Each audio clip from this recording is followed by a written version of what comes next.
Hi everyone. तो आज की वीडियो में हम बात करेंगे मर्चेंट नेवी ज्वाइन करने के लिए सबसे बेस्ट कोर्स कौन सा है। तो दे आर टू साइड्स, दो साइड होती है मर्चेंट नेवी ज्वाइन करने के लिए एज एन ऑफिसर। एक होती है इंजन साइड, एक होती है डेक साइड। तो आज की वीडियो में मैं मेनली डेक साइड की बात करूँगा। तो चलो आगे बढ़ते हैं। Which is the best course to join merchant navy as a officer.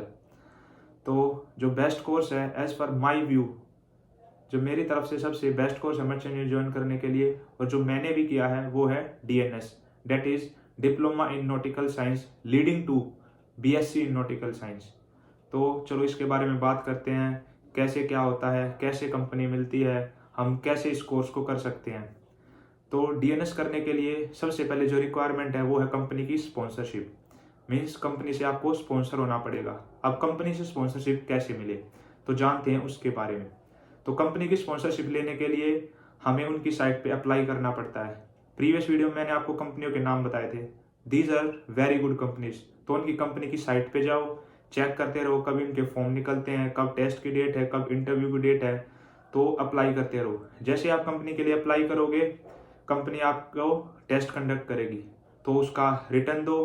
When you clear the return, जब आपका रिटर्न क्लियर हो जाएगा तो तब वो इंटरव्यू लेंगी। तो तब भाई उनका इंटरव्यू दो। When you clear the interview, जब आपका इंटरव्यू क्लियर हो जाएगा तो वो मेडिकल के लिए भेजेंगे। तो वो मेडिकल कराएंगे वहाँ पे। जब व्हेन यू क्लियर मेडिकल तो वो आपको स्पॉन्सर कर देगी। लेकिन स्पॉन्सर के साथ साथ एक गवर्नमेंट का एग्जाम होता है जिसको IMUCET कहते हैं, Indian Maritime University Common Entrance Test. तो जो ये एग्जाम है ये भाई कंपलसरी है इसके लिए देना। अगर आपको DNS या BSc ज्वाइन करना है तो ये एग्जाम कंपल्सरी देना और इसमें आपको पास भी होना पड़ेगा। ये 200 नंबर का एग्जाम होता है और इसमें रैंक, जैसे JEE हो गया एग्जाम, NDA हो गया, तो इसमें रैंक मिलती है ना, तो ऐसे इसमें रैंक अलॉट होती है। तो ऐसे ही रैंक के हिसाब से कंपनी आपको फिर स्पॉन्सर कर देगी। फिर जैसे ही आपको स्पॉन्सरशिप मिल जाएगी, आपका IMUCET क्लियर हो जाएगा, तो कंपनी आपको कॉलेज अलॉट करेंगी। तो अलग अलग कॉलेज में आपको भेजेंगी। तो जैसे किसी कंपनी ने आपको TS रहमान में भेज दिया, किसी कंपनी ने आपको तोलानी मैरीटाइम इंस्टीट्यूट में भेज दिया, तो ऐसे ऐसे डिफरेंट कंपनीज में आपको भेजेगी। तो फिर आपका एडमिशन कॉलेज में हो गया। तो जो कॉलेज की जो फीस होती है वो कॉलेज पे डिपेंड करती है। जैसे एंग्लो ईस्टर्न की फीस है 8 से 8.5 लाख रुपए, 1 साल का कोर्स होता है ये DNS। और जो ग्रेट ईस्टर्न की फीस है वो भी 7 या 8 लाख के करीब है। जो तोलानी की फीस है, जो तोलानी की है 5 से 5.5 के करीब। जो TS रहमान की फीस है वो 4 लाख है।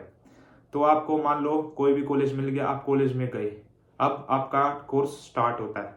अब जो DNS का कोर्स होता है उसको 1 साल का होता है, उसमें 2 सेमेस्टर होते हैं, 6 मंथ ईच के। तो 6 मंथ ईच मतलब आप पहला सेमेस्टर क्लियर करोगे 6 महीने का, उसके बाद आप दूसरा 6 मंथ का दूसरा सेमेस्टर कंप्लीट करोगे। उसके बाद आता है कंपनी का रोल। फिर आपका DNS का कोर्स कंप्लीट हो गया, आपको डिग्री मिल गई। फिर आप जहाज पे जाओगे, वहां आप 18 मंथ्स की ऑन बोर्ड ट्रेनिंग करोगे, 6 मंथ्स के 3 कॉन्ट्रैक्ट करोगे। तो इससे आपके कितने 3 और 2 5 सेमेस्टर हो गए। और BSc के लिए कितने सेमेस्टर चाहिए? 6 सेमेस्टर आपको चाहिए। तो बच गया 6 सेमेस्टर। तो जैसे ही आप ट्रेनिंग पूरी करोगे फिर आता है ऑफिसर का exam, that is also called second mate COC। तो उसके लिए आप 4 महीने का एक कोर्स करोगे। तो 4 महीने का कोर्स इसके लास्ट सेमेस्टर में इंक्लूड होता है। इससे आपके 6 सेमेस्टर कंप्लीट हो जाएंगे और आपको BSc की डिग्री मिल जाएगी। और 6ठा सेमेस्टर कंप्लीट होते ही आप BSc का एग्जाम दे सकते हो और आपको BSc की डिग्री मिल जाएगी। और जैसे ही आपकी ट्रेनिंग पूरी हुई, आपका 4 महीने का कोर्स हुआ लास्ट, वो 6 सेमेस्टर वाला, आप सेकंड मेट COC के लिए जो जो एग्जाम होते हैं, ओरल्स होते हैं, उनको दे सकते हो। और उसके बाद आप यू विल बी ऑफिसर, तो आप ऑफिसर बन जाओगे। और इसमें सबसे अच्छी बात क्या है जो BSc में नहीं है, DNS में आपने 1 साल का कोर्स करा, उसके बाद आप शिप पे जाओगे, आप शिप करोगे, शिप बोर्ड ट्रेनिंग करोगे 18 मंथ्स की, वहां आपको पैसा मिलेगा। अब आते हैं BSc के बारे में। BSc में भाई आपको सेमी पोस्ट मिलेगी, that is cadet training navigational officer. लेकिन आप BSc में एडमिशन लोगे, 3 साल का कोर्स करोगे, उसके बाद फिर आप कंपनी मिलेगी आपको, फिर आप जहाज पे जाओगे। मतलब आप 3 महीना 3 साल पैसा दोगे और उसके बाद फिर जहाज पे जाके पैसा कमाने लगोगे। लेकिन DNS का क्या है, आप 1 साल का कोर्स करोगे, उसके बाद ट्रेनिंग पे जाओगे और आपको पैसा मिलेगा। और फिर उसके बाद आप सेकंड मेट COC के लिए एग्जाम दोगे और क्लियर करके थर्ड ऑफिसर बन जाओगे। बीएससी में भी सेम है। बीएससी में बस एक क्या है, हमारा 18 मंथ्स का पीरियड होता है ट्रेनिंग का, उनका थोड़ा कम होता है, बाकी उनको भी थर्ड ऑफिसर के लिए एग्जाम वही देने पड़ते हैं।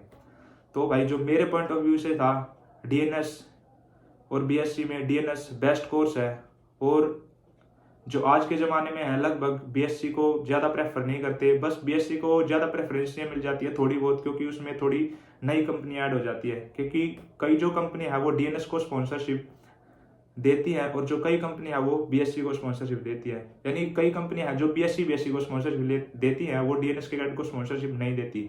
बाकी कोई फर्क नहीं है भाई, लेकिन जो मैंने डीएनएस की कंपनियां बताई थी वो दे आर गुड इनफ, वो बहुत अच्छी है। आप उनको ज्वाइन करोगे तो आपका फ्यूचर विल बी सिक्योर्ड, आप बिल्कुल सिक्योर हो। तो भाई मेरी तरफ से तो यही है कि डीएनएस ज्वाइन करो, क्योंकि उसके बाद आपको बीएससी की डिग्री वैसे भी मिलनी है, बीएससी करने से क्या ही फायदा। तो होप आपको पता चल गया होगा कि बेस्ट कोर्स कौन सा है मर्चेंट नेवी ज्वाइन करने के लिए। Hope you like the video. Thank you, bye bye, take care.